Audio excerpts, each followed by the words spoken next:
the Milan Cathedral, the Notre Dame Cathedral, the Windsor Castle, St. Stephen's Cathedral in Vienna, Austria, the Cologne Cathedral, the Tower of London, and Edinburgh Castle. They all have one massive thing in common.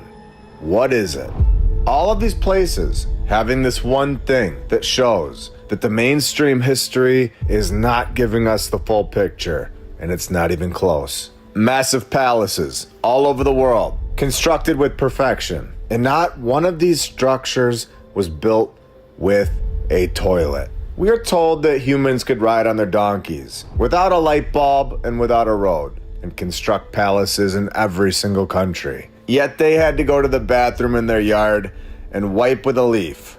No, we're living in the ruins of the previous civilization. A civilization that either didn't use toilets at all, or this group of people were so advanced that they used a form of plumbing and sanitation that is completely misunderstood to us today. A way to remove the waste so that it's not inside your house. It was repurposed by the people who came after. What was repurposed? Not the toilets, because they didn't have any. So many of these structures, in my opinion, are repurposed, and they now need a toilet. We have shown that by using the organ in these cathedrals, it resonates with the bones below the floors. We are told that humans built the Milan Cathedral but couldn't figure out how to manage human waste. We are told that they just put their waste in the streets. They tell us that they dumped it out of the windows with a bucket and wiping with their hand. This is the story. This doesn't translate to constructing perfect palaces with architectural designs that blow our minds today. Now, thinking logically, if you could build this,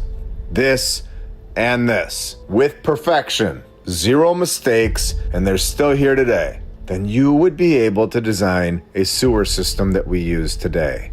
And we all know it. No running water, yet constructing granite with precision. If you don't have running water, it's incredibly dangerous for the entire population. You have filth everywhere, diseases, nobody is bathing. And according to the mainstream history, we are all told that ancient Rome, Greece, Mesopotamia, and the Indus Valley, they all had running water, public baths. The Romans supposedly had aqueducts, underground sewage. All of this over 2,000 years ago. This is what we are told. And then the year 500 hits, and that technology, it just vanishes. It's just gone. Nobody has running water anymore. No pipes and no baths, just ragging themselves off over in the pond. And this carries all the way to the year 1800. I believe that this is the mainstream narrative, admitting that the previous civilization was here. In this timeline that they show us, they are admitting that plumbing, clean water, and bathing actually happened. And then something massive happened. The advanced civilization was gone. And the mainstream narrative calls them the ancients, the Roman Empire, when this was just the previous civilization. Because we didn't evolve and we didn't advance at all. We went backwards 100%. Something happened. We are told that plumbing just started back up in the 1840s. Again and again and again. In our timeline, over and over. You can go back to episode 10 and 38. We've been saying this for years. It doesn't matter what topic you bring up. Everything starts back up in the 17 or 1800s. You can look at any basic invention. The plane, the TV, the phone, the light bulb, the population data spikes. You can read the stories, and they will all tell you that they discovered sites in the 1800s. They never discovered this stuff before it. We've documented this hundreds of times now. Our civilization's timeline just started, and we are being given back the old world technology. There was a reset, and it's beyond obvious at this point, where some people still didn't have plumbing until the 1970s. So after all of this, the question remains, why were these massive palaces constructed all over the world, covered in gold, marble, and stained glass, built with perfect geometry, yet they didn't have a toilet? We are just getting started today. Welcome to episode 126 of my lunch break. I hope you're all having a great day. And if you're new, welcome.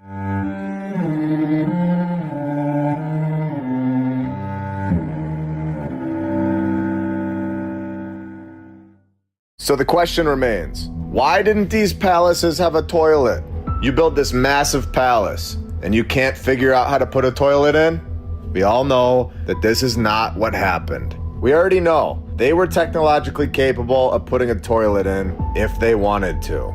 We can see what they created. These things are still here today. And if you've ever been inside one of these structures, you'll know that they weren't constructed for a simplistic, donkey-riding, reading by candlelight, hut-living society. The individuals who constructed these palaces were incredible and purposely left the toilets off the blueprints. And I believe they did this because we are not being told what the true purpose of these structures really are. I believe they've been completely hijacked, just like everything else has. I believe that their true purpose was actually to be an energy machine. They were not constructed for people to go hang out inside of for long periods of time. And I'm going to prove it right now. Gothic cathedrals are constructed with sacred geometry, constructed using the golden ratio, where we all know that the Notre Dame Cathedral incorporates this ratio all over it, including in its floor plan layout. The golden ratio represents a specific relationship where the sum of two quantities divided by the larger quantity equals the larger quantity divided by the smaller one. These cathedrals are also constructed using the Fibonacci spirals as well as other geometry. These geometric designs, they are created for resonance. And this is where we go even deeper. The layout aligns with frequency harmonics, meaning that these structures were designed to conduct and amplify sound and energy. These structures were not constructed to just go sit inside of the way that we do today, and we are not being told their true purpose. So many cathedrals had massive pipe organs before electricity existed. Well, so we're told. Where so many times these organs were destroyed, renovated, or removed, including the Notre Dame Cathedral, where the grand organ has undergone multiple so-called reconstructions. Portions of the organ have been destroyed during the French Revolution. Another example of this is at the St. Paul's Cathedral, located in London, England, where the original organ was removed in the 1800s yet again, removing and reconfiguring the original pipes. Even in the Cologne Cathedral, Germany, where the organ was removed and lost. Give me a break. Doing this in the 1800s yet again, during a series of so-called restoration projects, where even the replacement was destroyed during World War II, which is crazy because the building survived and they made an agreement that you couldn't bomb it. So why was the organ being destroyed? And the further you go, the more you see how this happened everywhere. France, dismantling another organ. Spain, one was destroyed by fire, of course. And the Milan Cathedral, where it was home to one of the largest pipe organs in Italy. And over time, significant components were removed or downsized. I believe these structures didn't have plumbing because they were not places for people to stay for long periods of time. Were these places for people to go and heal, people to walk through? They would step in and get their frequency corrected, and then they would step out. It's all very interesting, especially when we see something shocking, and we take this even further, that the materials used for these structures, such as granite, limestone, and quartz, were used in the construction, and they were, as we have documented so many times, brought from far distances. Now, why would you do this? They would do this because they needed it to be perfect. And these materials are known for their piezoelectric and electromagnetic properties. When stimulated by sound or pressure, these materials can emit charge or affect energy fields. These places were not at all what we've all been told. And I'm not so sure we should be going in some of these today, since we all know they've been hijacked, they've been taken over, they've been repurposed, and we all know so many of them have a lot of bones underneath the floors, which we've also shown have piezoelectric properties. The same thing that these structures are built with. These structures are not constructed for somebody to stay in for long periods of time. I believe these structures were originally created to be a place to undergo a healing experience like we've never seen before. And today, the organs are gone. They're destroyed or renovated. They've been changed, possibly to frequencies that it was never meant to be.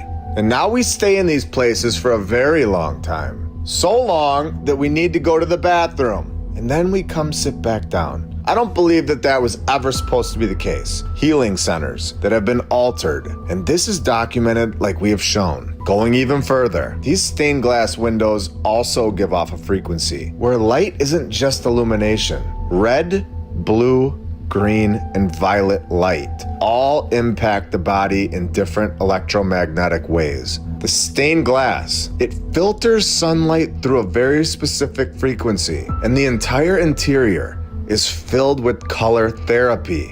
What have we just found? Color therapy. We have been fully unaware of what these structures are for so long. It's time that this technology is brought back to the world. And it begins by asking questions exactly like we're doing here today. And we are just scratching the surface of what these structures really are. Not only do they look incredible, but now we know that they were created to be so much more. And they were clearly not created by someone with no training that went and slept in a barn on some hay. This is so much deeper, including the floor plans, where they mirror circuit boards. The layouts of many cathedrals, viewed from above, look like electronic circuits, repeating shapes, symmetrical nodes, long corridors, and circular capacitor like chambers, where even the stained glass windows, like we mentioned, resemble fractal energy patterns. Now let's go even further. What properties make up a circuit board? You need a central node. This is the power source or processor. Capacitors, coils, this is for holding or amplifying the energy. Corridors, connections, the linking functions, and fractal logic. So now let's take this and compare it to the old world cathedrals. Starting with the Chartres Cathedral in France, we are told it was constructed over 1,000 years ago. And when you take a look at the floor, you're gonna see that we are correct. These are identical. Not for decoration, this is a resonator, a giant 42-foot diameter frequency loop, an energetic circuit. Not only that, but it also has 34 total turns, which is of course a Fibonacci number, the same exact sequence used in resonant antenna design and harmonic frequency tuning. These were created for healing. And the old world would walk through a massive field of vibration, generating subtle bioelectric responses, exactly like a circuit completing its loop. This circuit board has a continuous spiral loop, which creates a path for current to flow in repeating isolations. And it, of course, produces or reacts to vibrational frequencies. So when they destroyed those organs, in the 1800s, they knew exactly what they were doing. They were turning the machine off, and I believe we have just proved this. These were without a doubt not places to go and sit for long periods of time, which is exactly why those benches are not made of stone. They are made of wood, and they were put there by our civilization.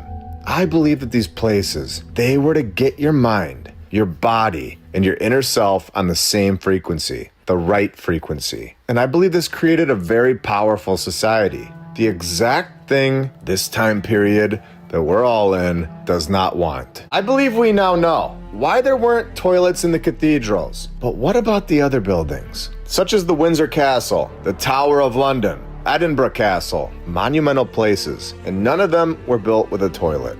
Is it possible that the previous civilization, the one that was here before us, was clearly capable of things that would change their entire mindset, their vibration, their lives? What if it was just a very simple and logical explanation? What if they just had a much better way of going to the bathroom? What if this way of using the bathroom is completely degrading? What if it's incredibly primitive? What if we're right and the previous civilization didn't sit down on something that thousands of people have used before them? What if they didn't need to flush it through thousands of miles of pipes and hope that someone in a treatment plant can fix it?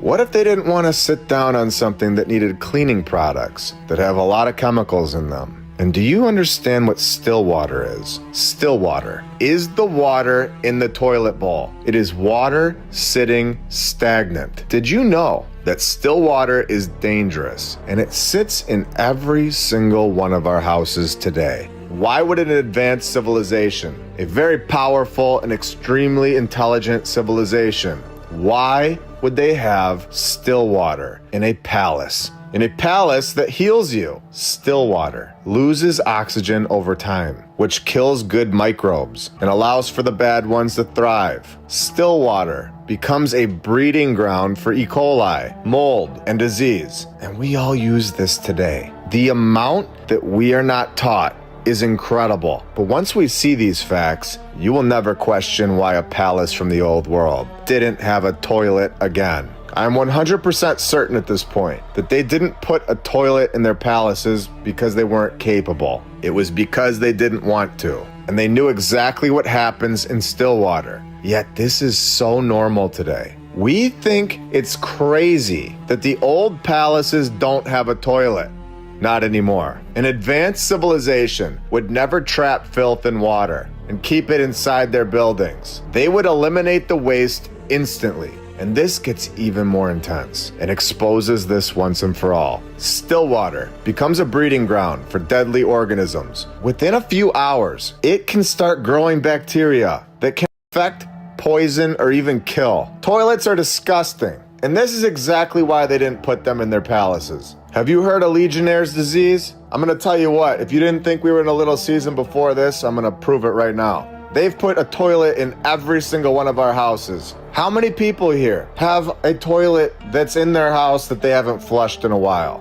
Let's keep going. Legionnaire's disease, over 73,480 illnesses annually from E. coli contaminating toilet water in the USA alone. So at this point, what do we all do right now to fix this? Because I don't want to freak you all out and ruin your day. What do? We're not all getting rid of our toilets right now. So how do we fix this? Step 1, before you flush the toilet, close the lid. Don't flush and let that water that's been sitting there for a while fly up into the air. Step 2, even if you don't use your toilets, flush them every single day at least once. Do not let them sit there. Step 3, you can take this even further and clean them. Take 1 cup of vinegar and a half a cup of baking soda, put it in the toilet, let it fizz and flush it. This kills the bacteria naturally without bleach. Step 4, do not put your toothbrush near the toilet, ever. And in all honesty, do these things and you're gonna be just fine. These people of the past, these people were incredibly intelligent as a society. There was not just 1 or 2 people here and there. They all worked together. They shared knowledge, and they were actually advanced. They were actually incredible. They were healthy, and they were constructing palaces that healed themselves. The previous civilization was incredible. And I believe that it's time that we take steps forward together, and we work together. We were never supposed to live like this. We were never supposed to flush filth into still water, breathe in toilet must, and call it progress. This is not evolution. This is regression. And I believe the craziest thing is that the toilets expose this. And once you understand that, you're gonna realize this isn't just about plumbing. This is about truth. It's about recognizing that in every single palace, every cathedral, every fortress built by the previous civilization was designed with something higher in mind, something clean, something powerful. These weren't monuments of control. They were machines that healed the body, balanced the mind, and aligned with your inner self. They flipped them upside down on us, turned off the power, and sat on them. Literally. The frequency was hijacked. The organs are silenced. The bells on top are gone. And the truth was buried underneath centuries of lies. But now, we're remembering not just what they built, but why they built it, and why the things that are missing were never meant to be there in the first place. Because no matter what anybody tells you, the proof is still standing. The missing toilets, the missing wires, the missing blueprints. But when you really step back and you think about it, nothing is missing at all. They left the truth right in front of us. They left it in stone, in glass, in sound, in color, in vibration, and it's all still here. We just had to ask the right questions. And now that we've asked these questions, we can go further, and we will never unsee it.